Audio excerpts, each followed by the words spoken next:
So again, my name is Tom Batchelder. You guys have access to my email address. I'll give it to you again at the end. You also have access to the slides.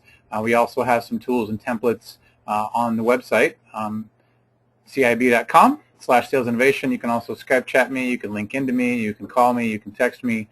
People sometimes assume, well, I don't want to bug you. You're busy. Well, a part of my job is to be available. Either suggest some resources from my perspective that you might use or that you might want related to sales, sales initiative, sales training, coaching, real-time deal coaching, any of those kinds of tools. I may have my own perspective and ideas, and I also may be able to make some suggestions of those that I highly recommend could be of help. So what to expect from me? I'm going to move pretty fast. This really for me is a process, not an event.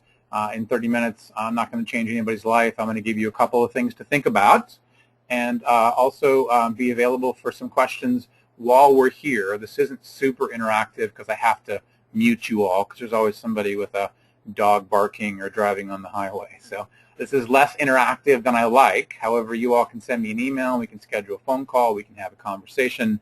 For me, this is an ongoing process. I find that it takes time and energy to actually to make change. My thing is really about finding practical ways to use things, to have conversations, to get back to the basics in ways that help from a sales and sales initiative perspective. I'm also always interested in kind of the underlying framework and underlying philosophy about things, about personal achievement, about sales, about human behavior. You're going to get a little bit of both of those things from me. My offer is always, if there's one thing you can try as a result of this, or a conversation you can have with your team, with your organization, you can just think about yourself. Just do something. And again, you're going to have access to me with questions. So all of us, I hear all the time with council members, and I actually just wrote an article on this in the upcoming Leader's Edge on what I call the new thing. We've invested a bunch of time, a bunch of energy, a bunch of money, and really not getting the level of change or sustained change and results that we expected. There's a lot of reasons for this, all kinds of new initiatives and new trainings and new tips and new tools and new techniques and new coaching has value. And there's also a number of things, just fundamental things that we miss that keeps us from really maximizing the value of any kinds of new initiatives. So I hear all the time, more than ever, we got to move to a more sales-focused culture. We got to get out there. We got to make things happen. We need to do a better job of recruiting and training new talent. Those of us that maybe haven't had to sell or hustle a lot for new business for a long time also need to get out there and make some things happen. So we're going to work quickly on just the idea of kind of why we resist and why lots of people stink at prospecting from my perspective, how to have some more real sales pipeline discussions, and also to create some change that sticks. By the way, in this kind of forum, I'm going to make some declarative statements, speak pretty bluntly. I don't claim to have all the answers. My job is to kind of stimulate some thoughts, be provocative. In no way my intention to be arrogant. Happy to have a further conversation about how this might be relevant in your world. A lot of you do this pretty well. I find that a lot of leaders within organizations like yours sometimes assume that your people know and do these things or know how to do them, or get annoyed because they're not doing certain things, and sometimes aren't kind of pushing, supporting, and challenging in the right way to get more out of your team and organization, especially from a new business development perspective. So, first and foremost, oftentimes we resist or avoid prospecting. Why do we do that? Well, A, it's uncomfortable to talk to people that don't really know us. B, oftentimes we don't really even have an approach.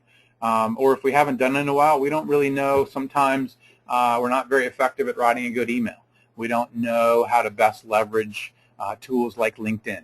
Sometimes I just did a webinar on prospecting. I'm sorry, on referrals. I'm actually doing one for the council on November 22nd.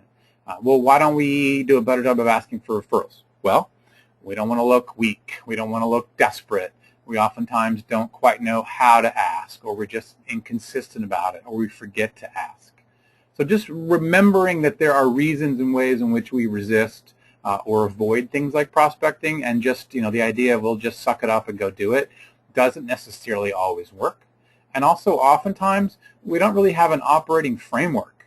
that we're coming from, kind of a mindset, an approach, a language, and a process. So I'm just going to do a quick little ditty on kind of my operating framework and reasons and ways in which we can do a better job prospecting, understanding our unique value, getting the most out of opportunities that we have, and generating more conversation. So as a result, for me, it's about back to basics. And so before we get to kind of the idea of what are the broad strokes of how do you do a better job of having new initiatives stick, oftentimes we also need to talk about just this little stuff that we oftentimes miss. Some of you have heard and seen me before, little v, big V. I find in a lot of ways we show up as little v, V is value. We need their business, they have the money, so we'll do whatever it takes. And we'll show up in some real kind of one-down passive ways. Just so happy to have the opportunity that we're in many ways either A, people are avoiding us and don't want to have conversations with us because we sound kind of desperate or annoying, or B, once we actually get them, we oftentimes get used by prospects or waste a bunch of time or get led on. I find that selling, from my perspective, is just like dating. So we've all been a little more into somebody else than they were into us, stalker, or vice versa. So finding a way to show up with our prospect and our client from an all-even position, this is obviously really intuitive, and I find there's lots of little ways that we can do a better job of this all of the time. So no matter what kind of new tips and tools we have, kind of a new perspective and a new technique for selling, if we're not talking about stuff like this from a foundational level, then we're really missing the boat. So my first thing is really around thinking. How do we change people's mindsets and thinking? It's not your job to be a therapist, as a business leader, or a psychologist. It is your job, and it is our job, to really get to the heart of people's thinking. Where do they believe in their own unique value? How can they talk about it? Where do they avoid things and sabotage things? How are we thinking as an organization? And not assuming that everyone thinks in the same way that you do. There's also the language piece, right? So how do we talk about what it is that we do? What's the language that we use when we're reaching out and looking for new opportunities? When we're having conversations about any kind of new initiative, what are the kinds of words and phrases that we're using? All that little stuff, in my experience, matters. Just a little filter to consider in a more tactical basis. I do a lot of work with member firms on little things, like how do you write a more effective email that'll get a response and that'll get the truth? How do you show up less needy and really kind of teeing up a conversation that isn't quite as one down? So one of the things that I oftentimes play with and ask people to look at and review their emails about are really kind of showing up with language like, thank you so much for your valuable time. I hope to hear back from you soon. Let me show you how we can help you. We are so excited about the opportunity. Nothing wrong with being excited and appreciative. I find that if we get overly this way, it does not help us sell. If you run this through the same filter as dating, you get a sense of how it's not quite how we want to show up. We'd love the chance. I hear this all the time. We would love the chance. People think, well, if we just get a chance to quote or propose, that in and of itself is an opportunity, kind of tongue-in-cheek. Oftentimes, I find that people spend, 20 hours on an RFP, don't get any questions answered, almost have no chance of winning it. Oftentimes, they get their information used and get a better deal with their current provider.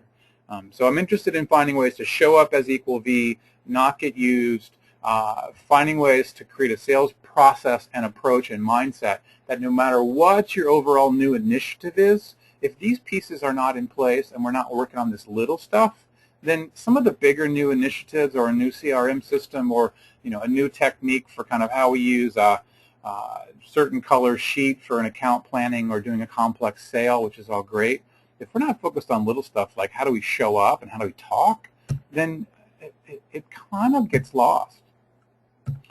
So a couple more tactical things, and then I'll get a little bit bigger picture. I do a lot of work with firms. I just had a meeting today in the context of if we're going to ask for referrals or reach out to new people, how do we talk about what it is that we do? Everyone uses phrases like, we've been in business for 1 million years, we've got new thinking, we do what we say we're going to do, we have an exclusive product, we're a market leader, we're passionate, which is all fine, but everybody says it. It's boring, it's uninteresting, it's not compelling. It really doesn't do you justice. So working on the context of our unique value proposition, finding ways to uncover any sort of prospect's compelling reason to change. We have to be compelling in how we talk about what it is that we do in a short, sweet manner. Hard to get people to answer their phone or answer their emails. Hard to get through the clutter. Once we do have a conversation, it's really difficult to get people's attention. We have to quickly and compellingly give them a sense of what we do. We've got to ask some really good questions to uncover the compelling reason to change. I just prepared a member the other day for a big meeting. And, you know, one of the questions is, well, why am I here? What compelled you to have the conversation? Why change? Why now? What matters most to you? So doing a better job of facilitating effective conversations, talking about this internally within the sales organization, working on these fundamental pieces. That's really kind of at the core, above and beyond some sort of large, giant initiative. And also considering that whatever our initiative is, always running that through kind of what I call their process, your process. You all already know this. You experience it every day, right? So the prospect's process is to be in control, to keep it rational and logical, to withhold information from you and not answer certain questions, to have you be quick to quote and propose and talk about price. They're happy to have you give them a whole bunch of free information and new ideas and have you hurry up with something and then kind of delay and wait. This is what we're fighting against. What I do a lot of work with member firms is around doing a better job of being disciplined and a little bolder about our process for engaging and not so quickly defaulting to theirs. So in the context of that first section, the whole point is let's make sure we're also working on the fundamentals that, you know, we can invest $100,000 in this new initiative. If our people aren't doing a good job at how they write an email to get more conversations, they're not doing a very good job of being more disciplined about when do we give up price and make sure we're talking to all the decision makers and do a better job of controlling the process.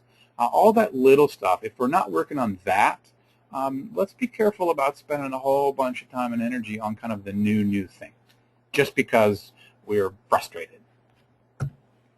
So the second piece that I'm really interested in having a conversation about really is that idea of how do we have a more real sales pipeline discussion?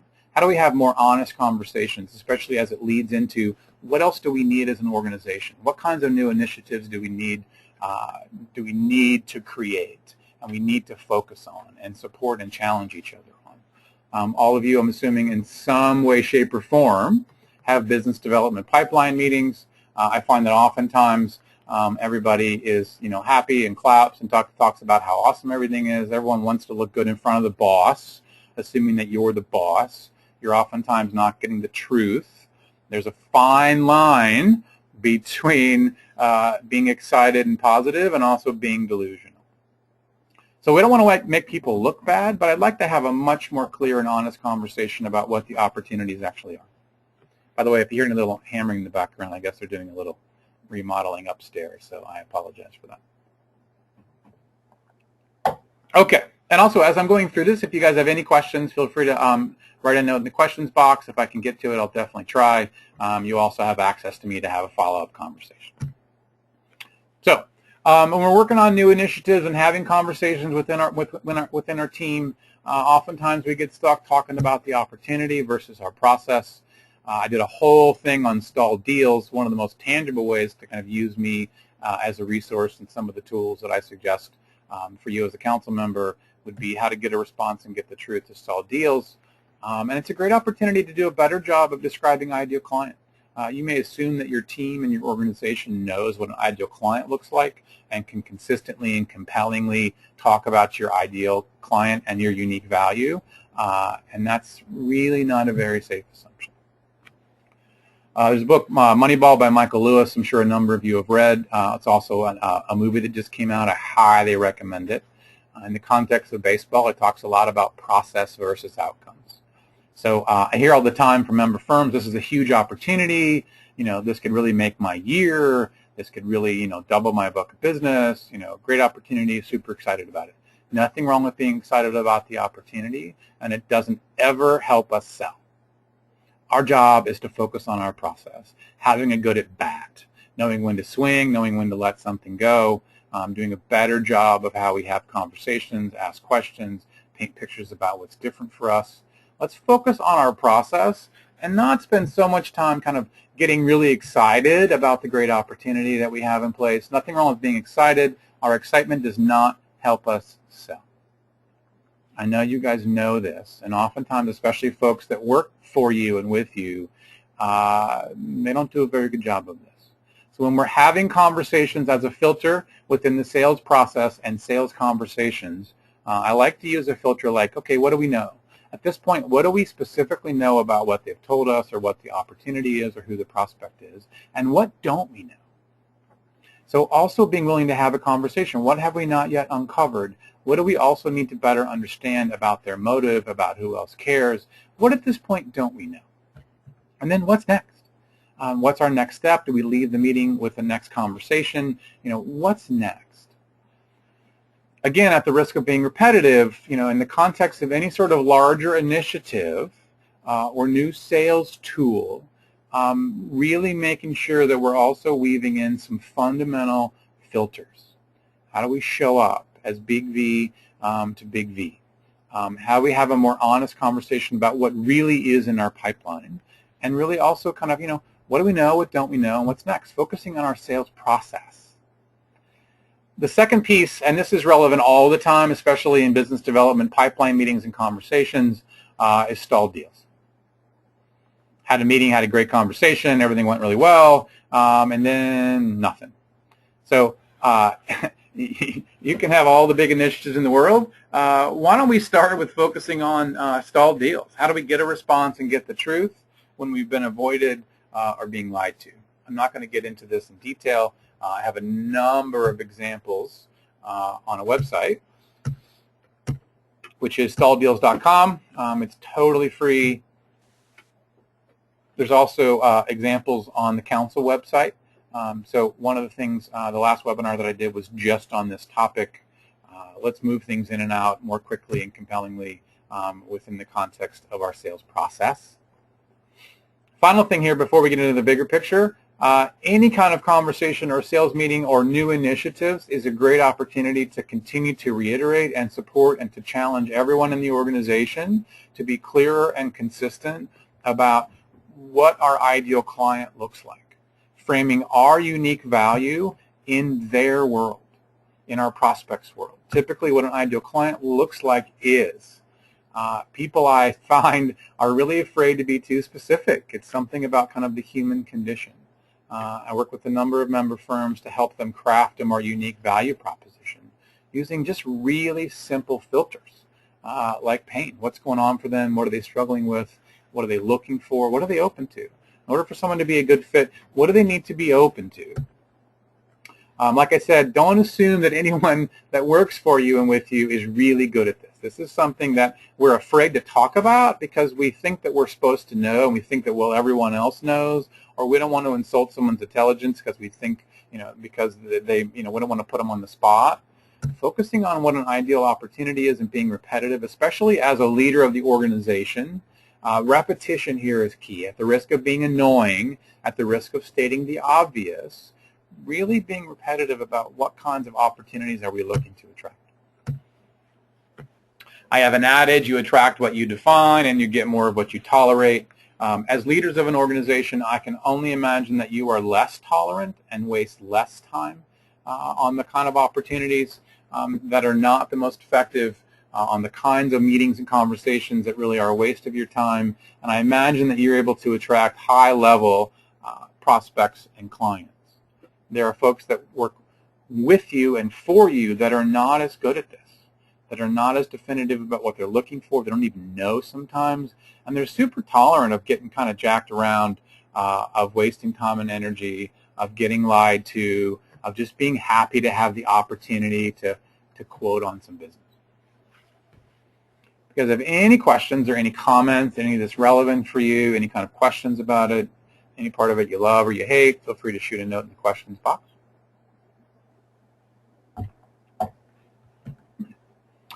So the final piece, this is a much larger conversation. A couple of things to think about. Again, I wrote about this in Leader's Edge, creating some change that sticks. I wrote an article called The New Thing. Feel free to take a look at that. If you want a copy of the article, send me an email and let me know. Also, if you want a copy of the slides, send me an email and I'm happy to send this to you. You all know a lot of these things, and it never hurts to reiterate them. I find most sales initiatives fall short, A, because there's unrealistic expectations of the level of buy-in that people will have, and mostly also how quickly it's going to happen, how quickly you're going to see specific results, how quickly people buy in and use the tools that you're suggesting. Sometimes to really have a new initiative stick, it can take 6 months. It can take a year. And it's very hard sometimes to be patient with that. And oftentimes it's the same old stuff, especially in this particular industry. No offense, but I just find a lot of it's just the same people and the same stuff, the same ideas, all well-intended and all really good. But let's find a way to create some new thinking. Even looking outside the box of traditional sales training or sales initiatives, or mapping out the complex sell, or looking for ways to kind of shake things up, which is a part of why I'm here. And then also compliance versus commitment. People say, they kind of head nod. They say, hey, this is great. Sure, I'm happy to do it. And they have no buy-in. They're just waiting for this. Okay, this is the latest thing. It's going to go away, so we'll play along. And in 90 days, when it fades away, we'll kind of go back to doing things the way we're doing it. I'm working with a couple of member firms who really are ambitious about wanting to create some kind of new sales initiatives related to some of the topics that we talked about. And my whole thing is, before we roll this out to 50 or 100 people or what have you, let's start with a small group. Let's test something out. Let's get some buy-in and get some results, and then create some buzz, and then kind of actually make an exclusive group of people, and then slowly over time roll it out within the organization. Let's start a little bit smaller and a little bit slower. There's an adage from a gentleman who wrote a book called Horse Sense for People, which is a whole other topic, which is slow is fast. Sometimes we got to start out slower, get people bought in, try some things, have some results before we actually roll this out to a whole bunch of people. One of the things where we get caught, in one of my suggestions all the time, is let's not make this a big giant thing. You've bought into it. You and your team have spent countless hours kind of figuring out and researching and buying into what it is that you're doing. If you make it too much of a thing and you're too excited about it, we really tap into people's natural resistance. If we really make it a big giant thing and it's the first time they heard about it, we tap into their resistance. So my whole thing from a sales perspective is, how do we minimize people's resistance and get them to buy in and say yes to things? One of the biggest mistakes that I've found, even with a couple of member firms where I did some ongoing sales coaching with their teams on, was that the key leaders in the organization were not participating.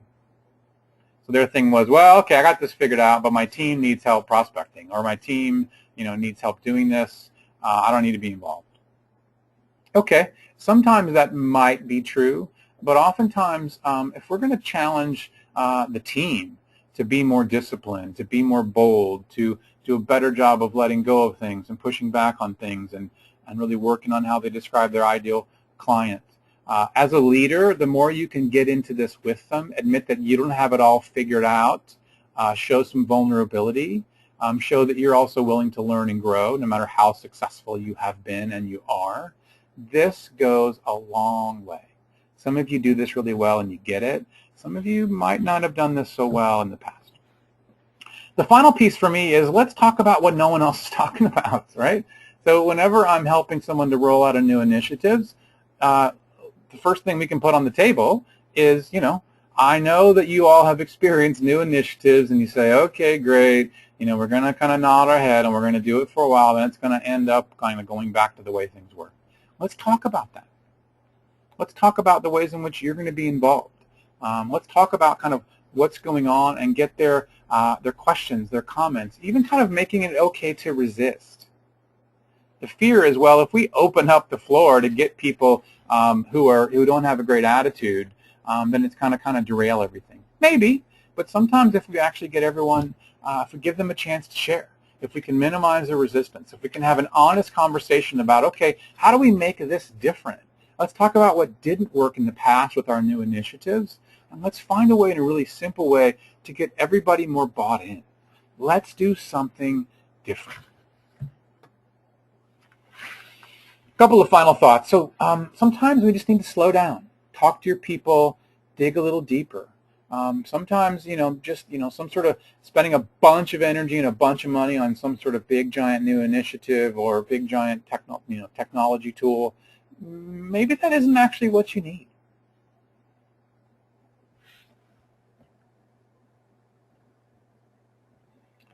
So we moved quite quickly. We talked about kind of the idea of some resistance and people that are not as effective at prospecting, and some organizing principles to have as a fundamental perspective on how to do a better job of selling, that no matter what we do is important.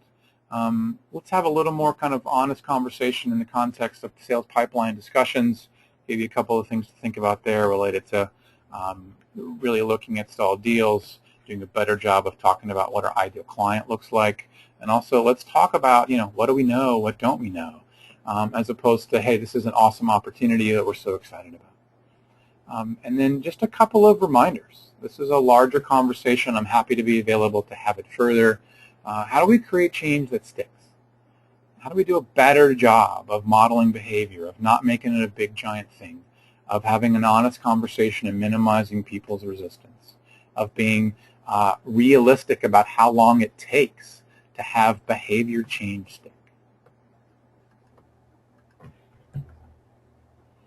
Okay, so you have access to me. Send me an email directly if you want the slides. If you want to have a conversation as a part of my role within the council, I have templates and tools related to some of these things on the website.